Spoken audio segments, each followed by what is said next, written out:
It's time to eat. What are you hungry for? Sit down and get ready to consume an abundance of fantasy football knowledge from Ross Tucker and Joe Dolan. Feed me now. I'm starving. On the Fantasy Feast Eatin' Podcast. Yeah, let's eat, baby. It is the Fantasy Feast Eatin' Podcast presented by DraftKings, and we are here to help you win your season long, your DFS. We just want you to win. And by we, I mainly mean he. I mean, he's the star. His name's Joe Dolan, at FG_Dolan, the fantasy gangster. Use the code 22FEAST over at fantasypoints.com. A, so that you get the great content at fantasypoints.com. B, so I get a little credit for it. So they know I sent you. I'm at Ross Tucker NFL. We are at Ross Tucker Pod. And Joe, I don't know about you, man, but after week one, I still go about 75% on my preconceived notions, 25% of what I see in week one. After week two, I'm like 85%. Okay, what I've seen the first 2 weeks is what they are. 15% preconceived notion. So we know a lot more, at least in my mind, about these teams after two games than we did after just one. So let's dive right into the Steelers and the Browns. Boy. What do we know about these teams from a fantasy perspective? Well, what we've got now here, Ross, is the Steelers are catching 4.5. 38.5 is the total. So the money has come in on the Browns and the under with Pittsburgh. I think Pittsburgh had an absolutely appalling performance against the New England Patriots. I don't know. I mean, here is my guess. Barring him lighting it up in week three, I think the Steelers will have an opportunity to take their long break heading into week four and make the switch to Kenny Pickett, because I don't know how much longer they can keep up with this. Mitchell Trubisky is averaging 5.1 yards per attempt on his 71 throws so far. The Steelers have scored 30 points on 24 possessions, okay? They have punted at the second highest rate in the league. This offense is abominable. The good news for the Steelers is this. We already know Jadeveon Clowney isn't going to play for the Browns. We already know that Chase Winovich is not going to play for the Browns. He's on IR. And Myles Garrett popped up on the injury report on Tuesday with a neck injury. So there is a chance that Myles Garrett doesn't play in this game. Maybe the Browns are just being cautious. We'll learn more today. But that is a potentially significant piece of news for Mitchell Trubisky and the Steelers. Now, Deontay Johnson has seen 10 or more targets in 15 of his last 19 games. That has not changed with Mitchell Trubisky. It's just that target volume is not translating into big plays. It's not translating into touchdowns. This Steeler team cannot get in the end zone, and it is horrifying. I'm not sure how much better it'll get with Kenny Pickett, but I can very confidently say Mitchell Trubisky ain't it. Well, it'd be hard for it to get worse. What about the Browns on offense, Joe? They had a major collapse against the Jets. We know that. Nick Chubb. This is like the second consecutive year, it was 2 years ago. Todd Gurley, when he was playing for the Falcons, scored a touchdown that was a bad touchdown because it allowed the opponent to get back in the game. Nick Chubb did the same thing now. The Browns still needed an absolutely historic collapse. But how about this? This is with Jacoby Brissett, by the way. The Browns have scored on 52.4% of their drives. That is tied with the Bills and the Chiefs for the most in the NFL. The Cleveland Browns. So Nick Chubb and Kareem Hunt are getting touchdown opportunities. Nick Chubb, by the way, is averaging more yards gained per play. Everybody's like, the old adage is this, that you throw to you throw to gut ahead and you run to seal the lead. Not in the Browns case, because when Jacoby Brissett throws on early downs, he averages 5.7 yards per attempt. When Nick Chubb gets a carry on early downs, he averages 6.3 yards per attempt. So it's actually more effective for the Browns in the early going to run on early downs than it is to throw. So Nick Chubb is awesome. The Browns offense, by the way, after a huge target share for Donovan Peoples-Jones in week 1. He didn't catch one in week 2. He only had one target in week 2, and Amari Cooper came out and had the big game. So he's on the wide receiver 3 radar for the Browns. But this has been a pretty efficient offensive attack thus far. The problem is the markets just do not believe that's going to continue in this game against Pittsburgh. They're expecting a slop fest on Thursday night. The Steelers, all their trends suggest this is an under game. The Browns trends suggest this is an over game. 38.5 is a pretty low total. I don't know. What was the Browns percentage they're scoring on? So, by the way, a lot of these stats that I'll be throwing out today are from Graham Barfield's stat pack on fantasypoints.com, powered by our Fantasy Points data package, which we're excited to unveil. There's a lot going on behind the scenes. So Ross, if you use the code 22Feast, you get all these stats and more. I like it. But what's the Browns scoring percentage? So they have scored on 52.4% of their drives. That is tied with the Bills and the Chiefs for the most in the NFL. That's kind of bizarre that all three of them are tied at exactly 52.4%. Yeah, it is strange. But I mean, if you're scoring on above 50% of your drives, you're doing something right. That's a score, by the way, not touchdowns, a score. But no, I know. Yeah. I'm not feeling great, Joe, about either New Orleans or Carolina from a fantasy perspective. Well, okay, so let's look at the line here. This opened at 2, New Orleans giving 2 on the road. It's been bet up to 3. Ross, the markets would agree with you, because the total of this game opened at 42 and has been bet down to 40.5. So the first 2 games we're talking about are extremely low totals for the NFL. Here's what's happening with Carolina.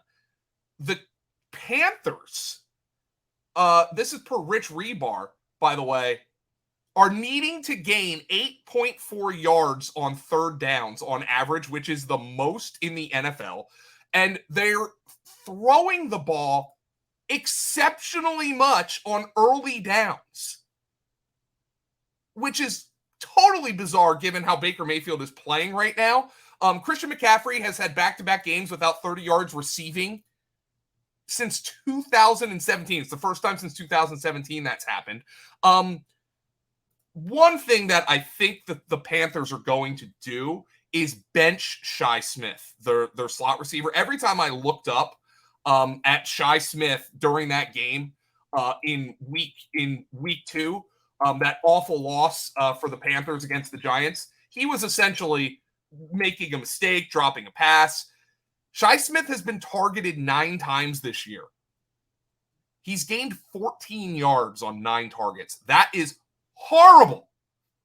You would say a guy getting 9 carries and 14 yards is horrible. Well, when he's getting 9 targets and he's got 14 yards, that's really bad. What I would like to see, Shi Smith is getting 9 targets. DJ Moore has 12, okay? If you're going to be throwing the ball with the frequency the Panthers have thrown the ball on early downs, DJ Moore should have more targets than he does. That is an absolute fact. I'm not saying anything that I shouldn't be saying. I would like to see them put DJ Moore in the slot a little bit more. He's a great slot receiver. He's only run 19% of his routes from the slot so far this year. I want to see that change. I think Shi Smith is going to come out of the lineup, and maybe that'll be an increase of Terrace Marshall snaps. It'll be an increase of Rashard Higgins, who hasn't played an offensive snap, but I think Rule mentioned he wants to see Laviska Shenault out there. Good luck with that. But there's something that's not working from the Panthers, whether it be their game plan, their personnel usage, or both, and it's most likely both. New Orleans? Yeah, so obviously Jameis Winston did not play well in that game against Tampa Bay. He's playing with a broken back. By the way, very even target distribution for Jameis Winston. Michael Thomas, 17. Chris Olave, 16. Olave, by the way, averaged over 20 yards per, average depth of target on 13 targets. Jameis is just throwing him YOLO balls out there last week. And then, of course, Olave had the bad fumble at the end, but I don't expect his role is going to change. They drafted him in the first round for a reason. So Michael Thomas has 17 targets, Chris Olave 16, Jarvis Landry 14, Juwan Johnson 12. Juwan Johnson, by the way, who's available in virtually every league out there, is 4th on the Saints in targets. So keep that in mind. Michael Thomas is the wide receiver 10 right now, so he's back. Obviously, the big news here that we're going to find out today, practice reports, is Alvin Kamara going to play this week. He was out last week with the rib injury. Mark Ingram looked pretty good, but he's had some ball security issues. You would think Alvin Kamara is going to get his traditional bell cow role, or that kind of pseudo bell cow role where he gets a lot of targets in the passing game when he returns from injury. Hopefully it's this week against Carolina. Houston is in Chicago. Not exactly another big fantasy matchup. Maybe a little Damian Pierce or David Montgomery. Yeah. So the total has actually been bet up in this one. It was 39. It's now up to 40 and a half. And you know what? I'll give Lovie Smith some credit, by the way. He said we didn't get Damian enough touches, and he acted on it. Damian Pierce comes out in that game against who did they play this week? The Broncos. I was going to say the Colts. They played them in week 1. In that game against the Broncos, Ross, Dameon Pierce played 62% of the snaps, up from 29% in week 1. He had 15 carries for 69 yards rushing and a catch for 8 yards. That was up from 11 carries for 33 yards in week 1. Meanwhile, Rex Burkhead's snap share fell and didn't receive a single carry. So Dameon Pierce is on the flex radar right now. The question being, how many points are the Texans going to score? Now, this is a weak opponent, the Chicago Bears. But by the way, the only really Texans you can really consider for fantasy are Brandon Cooks and Dameon Pierce right now. So we'll flip over to Chicago. Ross, that game on Sunday night was a massive red flag for me. You are down 17 points. You're down multiple possessions for virtually 70% of that game. And Justin Fields throws 11 passes? What does that say? This is from Jack Miller, by the way. The Bears threw 11 passes in a 27-10 loss. Since 2000, there are only 2 instances of a team having fewer pass attempts in a double-digit loss. That was the Broncos in Week 12 of 2020, the game where they literally did not have a quarterback because of COVID. The Kendall Hinton game. And David Carr with Houston in Week 7 of 2005, which was towards the end of the David Carr era in Houston.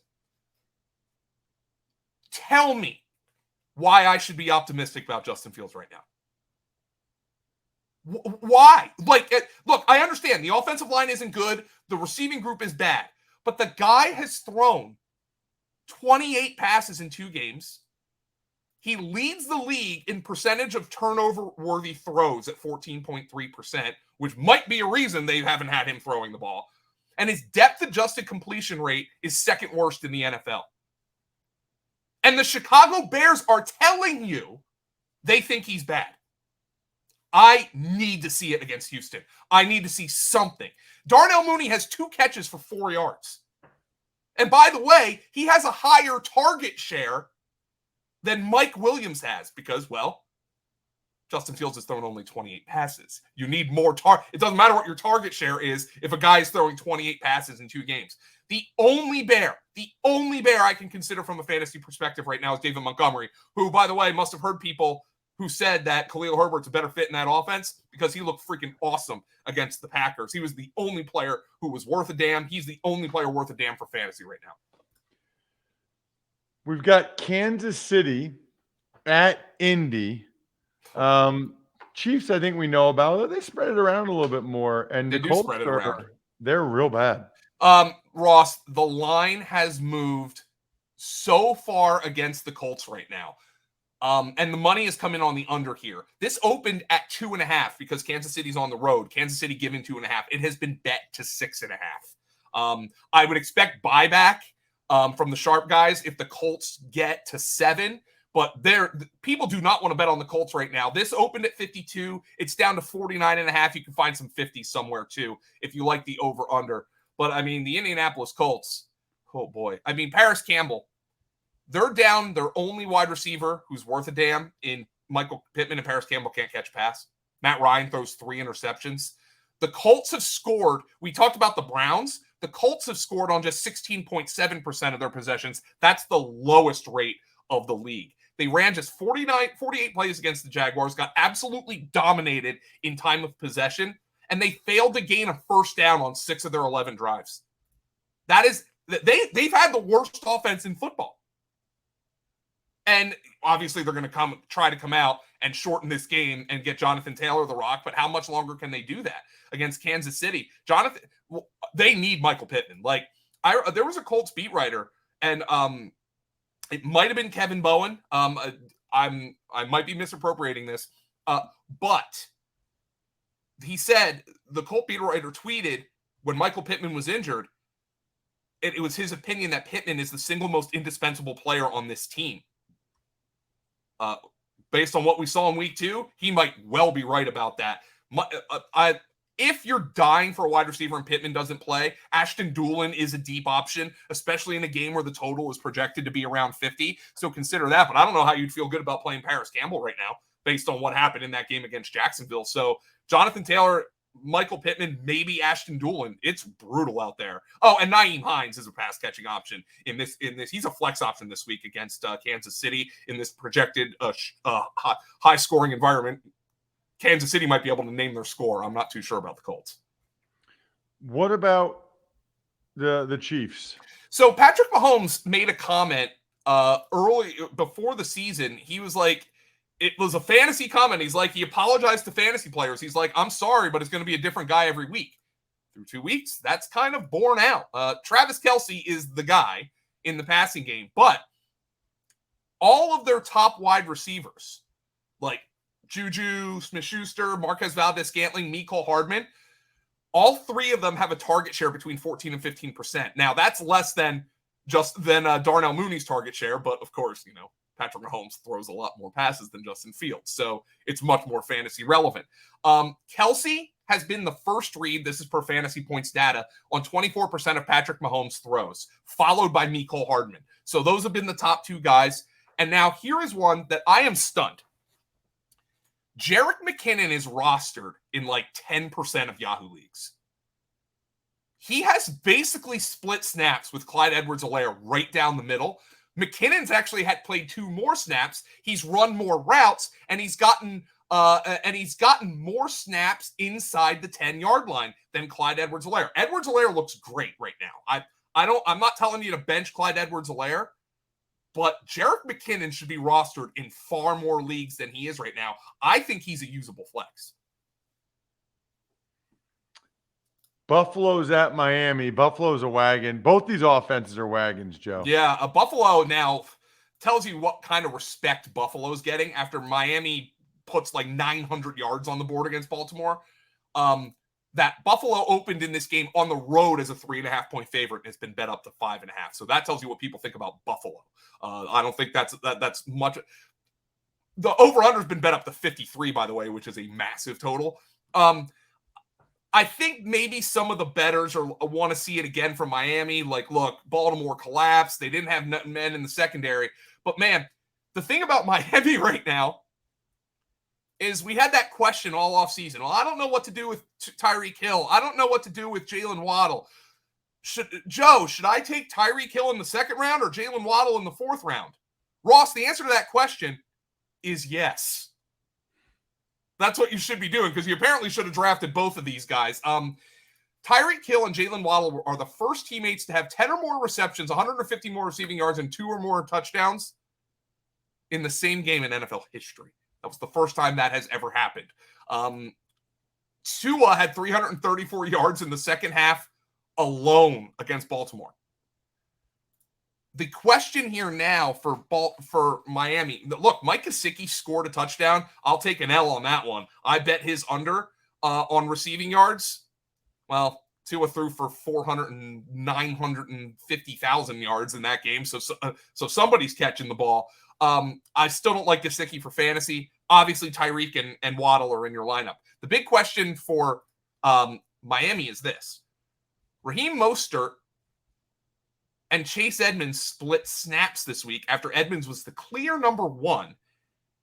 And Mostert easily led the way in carries in a game in which Miami was playing from behind for virtually the entire game. That is something to watch out for. Neither one of those guys is more than a flex right now until we get some more information. But Mostert was an afterthought in week 1. Chase Edmonds was the clear lead guy. Was not the case in week 2. In a game script when you would expect Chase Edmonds to have been by far the lead back. What about for the Bills? Okay, so Stephon Diggs is good. We know that. Josh Allen's good. We know that. The question now is, what is the status of Gabe Davis? We don't know. He got hurt in practice on a late in the week. Disgusting. Missed the Monday night game. We'll see what his status is. Allen and Diggs are just on the next level right now, though. By the way, that was a blowout win against the Titans, but we now know that in blowout wins, Devin Singletary is by far the Bills' lead back. He played 35 snaps. Zach Moss played just 13. James Cook played just 5 before like garbage time took over. It was the first 3 quarters, and then James Cook really ended up getting the 11 carries. So I don't want to overreact to James Cook leading them in rushing, and he did look good, but just to throw that out there, that was all in the fourth quarter in garbage time. You got Case Keenum in the game. The question was, who was going to replace Gabe Davis in that game? And the answer was nobody. It was Stephon Diggs. And when Stephon Diggs is getting open at will, Josh Allen's just going to throw the ball to him. Jake Kumaro had a couple of catches. Isaiah McKenzie had a couple of catches. Gilliam got in the end zone. But unless Gabe Davis plays, there's no other really usable wide receiver on Buffalo right now, unless like you have McKenzie in a very deep lineup. That's about it. Buffalo, very condensed, very good. Super Bowl favorite for an entirely valid reason. Let's hope Gabe Davis plays this week. Detroit and Minnesota. Joe, Detroit's offense looks like it's the real deal. Very much so. It looked like, here's the funny part, Ross. You come out and everybody's like, oh, the Eagles are frauds. They gave up 35 points to Jared Goff. And, oh, man, that defense, the Eagles fans want. Ross, you're in the Philadelphia media market a lot. I mean, they wanted Gannon fired last week. They wanted Gannon fired last week. What did the Eagles come out and do? They completely dominate the Vikings. Meanwhile, Goff and Swift and Amon-Ra St. Brown are putting up 36 on the Commanders. So the Eagles held the Lions to their worst offensive performance of the season so far. The Lions, I think I said it on last week's podcast, they are an overs team right now, and the markets are reacting as such. This game has been bet up to 53.5. That is a higher total than Buffalo and Miami. So that is where the markets are going on the Detroit Lions, and that is great for fantasy for me because there's a lot of fun players on the Detroit Lions. Now, obviously, you know about Amon-Ra St. Brown. He set an NFL record last week. He's going to try to set another one this week. If he catches 8 passes this week against Minnesota, it will be in his 9th consecutive game. No player has ever done that. Tells you all you need to know about Amon-Ra St. Brown. DeAndre Swift playing hurt, gets 7 touches and still puts up a top running back week because of that incredible receiving touchdown he had. He looks really good despite the injury, and you would hope that he's healthier this week. The one guy, by the way, Jared Goff's a viable quarterback streamer this week. If you just saw what Jalen Hurts just did to Minnesota, Jared Goff's a viable one this week. You want to see the Lions line get a little bit healthier, though. Their entire offensive interior line was out in that game against Washington, and they still put up 36 points. That tells you about this offense and this offensive scheme. The one guy I want to see get going a little bit more is TJ Hawkinson. He had 7 targets in back-to-back games. The numbers have not been there yet, though. But Harrison Smith, the star safety for Minnesota, is coming off of a concussion suffered on Monday night. It is a short week. We'll see if he can clear the protocol. That is a potentially big loss for the Minnesota Vikings. You got that right. What about the Vikings offensively? They really stalled out against the Eagles. Cousins was terrible in that game. Primetime Kirk Cousins is a thing. I mean, I don't know what else to say. I would expect a get-right spot here. The Lions have given up, by the way, for Justin Jefferson, a get-right. Not that you're benching him, but the Lions have given up just a colossal amount of fantasy points to wide receivers through the first 2 weeks of the season. A.J. Brown dropped basically 160 yards on him in week 1. Curtis Samuel and Jahan Dotson both scored touchdowns in week 2. Terry McLaurin goes for 75 yards. This is Amani Oruwariye, their top corner, was out against Washington, so I want to check his status this week. But obviously, this is a blow-up spot for Justin Jefferson and Adam Thielen, who really didn't produce until late in that game against Philadelphia, when the game was basically out of hand. And I would think it's a get-right spot for Kirky on Sunday in this game. So, and Dalvin Cook, I know he only ran for 17 yards. That game was completely out of hand in Philadelphia. He'll get back on the wagon against Detroit. What are you expecting from the Ravens in Foxborough? So here is one thing about Baltimore that really bothers me, and it bothered me earlier this season. And the response that I got to my tweet was essentially, hey, man, running backs don't matter. You can just get anything. Well, what are we told? We're told that a running quarterback, that the ability of that quarterback to tuck it and run really opens things up for the entire run game. Ross, you were offensive lineman. Do you think that's a true statement? If you have a mobile quarterback, does that open things up for the line and the running backs? Yeah, because it takes away the number count advantage for the defense. Right. So Lamar Jackson's out here, first player in NFL history, by the way, ever to throw for 300 yards in a game, rush for 100, not take a sack, and not turn the ball over. That was an MVP performance from Lamar Jackson. But the Ravens could not put that game away because they couldn't run it with anybody but Lamar Jackson. Justice Hill, 3 carries for 16 yards. Kenyon Drake, 6 for 8. Mike Davis, 5 for 4. Through 2 games, Baltimore Raven running backs have 30 carries for 79 yards. Now, is that... I don't think it's the scheme because Lamar Jackson, as we know, is a heck of a threat. The backs here are bad, and I think it was a little bit of malpractice by Eric DeCosta to go into the season knowing J.K. Dobbins and Gus Edwards were not going to be 100% and not addressing this backfield in a more significant way. Now, hopefully Dobbins gets back maybe this week. He hasn't played in the first 2 games, and things look better, but the Ravens were unable to put that game away because they couldn't salt away the clock. But for the Ravens right now, there are 3 players you can play for fantasy, and they are all guys who must be in your lineup. Lamar Jackson, Rashad Bateman, and Mark Andrews. That's as easy a team as I have to break down because those 3 guys are weekly starters, obviously. And look, they need, and hopefully J.K. Dobbins comes along and joins those ranks. But right now, their run game is non-functional with the exception of Lamar Jackson. And then the Patriots, their offense is struggling. They tried to lean on the run. Yeah, and what was really weird is like you're looking at their backfield breakdown and you're like, well, it's really a lot of Damian Harris. And what's happening with Ramondre Stevenson? Well, first and foremost, the Patriots have had just 19 offensive possessions. They've scored on just 4 of those 19 possessions, which is 3rd worst in the league. So that's part of the problem. Ramondre Stevenson, though, in week 2, significantly outsnapped Damian Harris, 42-27, and ran 23 routes to Damian Harris's 10. So all his opportunity was there. He just didn't get the ball. It was kind of bizarre, but those are encouraging trends for Ramondre Stevenson. Damian Harris also picked up a little bit of a knee injury at the end of that game, something to watch this week. Mac Jones, by the way, last year, he was far better with play action.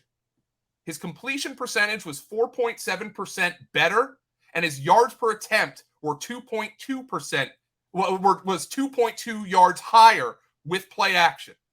You want to take a wild guess on where Mac Jones ranks in play action passing rate this year under Matt Patricia and Joe Judge? Bottom 5. Dead last. So, Ross, sometimes I just sit here and I'm baffled by it. Nelson Aguilar had a great game. The only real receiver I trust here is Jacoby Myers, though. And he's just kind of a boring flex him if you got him type of guy. If like you have like a wide range of injuries at the receiver position, like I had in a number of leagues last week. But really, until I see this offense pick it up, this is not a team I want to be dabbling in for fantasy a whole lot. Slow, ineffective, uncreative. Not the best combination. Bengals haven't been a real good combination so far this year. They have been horrifying. Their offensive line was terrible. So the Bengals are opened as 5-point favorites. They're currently 5-point favorites against the Jets. The over-under has been bet up to 45 from 43. I would expect Bengals money to be coming in here. Their backs are against the wall. They're 0-2 against teams that started Mitchell Trubisky and Cooper Rush at quarterback. Now, why is that? The offensive line has been atrocious. Joe Burrow has taken 13 sacks. He's the second most sacked quarterback in the league, behind only Justin Fields. And his pressure's getting to him, by the way, way too quick. 2.11 seconds until pressure arrives. It's the 9th worst rate in the NFL. That's per fantasy points data. And Burrow, Ross, wants to throw that ball deep. He wants to get Jamar Chase and T. Higgins the ball down the field. But because pressure is getting in his face, just 4.5% of Burrow's pass attempts have traveled 20 or more yards in the air. That is the 3rd worst rate. They're operating a dink and dunk offense with maybe some of the best weapons in the NFL. Joe Mixon, T. Higgins, Jamar Chase, Hayden Hurst, Tyler Boyd. That's a really good group of receivers, and the offensive line is holding everything back. The question is, will the Jets be able to get to him the way the Cowboys and the Steelers did? Because the Steelers had T.J. Watt. The Cowboys had Micah Parsons. I'm not quite sure the Jets have somebody who can take over a game the way those two guys can. What about the Jets offensively? Garrett Wilson, Breece Hall, Flacco, Joe, they got some guys. I mean, Ross, if I were to tell you on this podcast in July that Joe Flacco would be leading the NFL in pass attempts through 2 weeks, you would have kicked me off the podcast and you'd have a new co-host, but that's exactly been the case. Garrett Wilson looks like their best wide receiver, by the way. He leads the team in target share, air yards, and yards per route run. And unfortunately, that's been at the expense of Elijah Moore, who has just 12 targets in two games. Elijah Moore, who was one of the fantasy stars in the second half of last year, is 6th on the Jets in receiving fantasy points so far. 6th. Behind Corey Davis, behind obviously Garrett Wilson. He's behind Breece Hall. He's behind Michael Carter. Oh boy, it's rough out there, but I think he will get his. I think he will. And I think this environment, I think Cincinnati's in a get-right spot here. I think this game is going to be higher scoring than anticipated, and that's why the over has been bet up. I like both Garrett Wilson and Elijah Moore as wide receiver 3s this week. By the way, in the backfield, Michael Carter is still operating as the number 1. He has outsnapped Breece Hall 93-57 through 2 games. It's basically exactly like the Broncos backfield was last year. They have 2 guys who they kind of view as number 1s, but Carter is clearly ahead right now. Both of those guys are flexes. I would anticipate Breece Hall to get more work as the season goes on, though. The Raiders taking on the Titans. Devontae Adams let a lot of people down last week. Yeah, he did score at least. There was a couple situations where I thought there was a grease the squeaky wheel. We'll talk about that when we talk Philadelphia. We'll talk about that when we talk the Rams. And I thought this was one as well. They got Hunter Renfrow involved a lot more. But by the way, the markets are absolutely collapsing on the Titans right now. The over-under here hasn't moved too much. It opened at 46. I'm seeing some 46s, some 45.5s out there. But the Raiders, when this line opened, were underdogs. That has flipped. They were 1-point underdogs. They are now 2-point favorites, and I have to imagine more Raider money is going to come in because, well, they're 0-2 and actually have talent, whereas the Titans are 0-2 and don't. So I would think this is a get-right spot for the Raiders. We do have to see the status, though, by the way, Ross, of Hunter Renfrow. He was getting checked for a concussion on that brutal hit that he took on the game-losing fumble against the Cardinals last week. Devontae Adams is going to get a lot of targets. Look at what Stephon Diggs did to the Titans. That's all I got to say about that. What about the Titans offensively? Oh, man. I said earlier how Pittsburgh has punted on the second most possessions in the NFL. This is the team that's punted the most. Tennessee Titans. Getting that rookie some workouts. It's brutal out there. Ryan Tannehill in 39 games with A.J. Brown averages 8.2 yards per attempt and 6.5% passing touchdown rate. In his 9 games without A.J. Brown, 6.8 yards per attempt, 4% passing touchdown rate.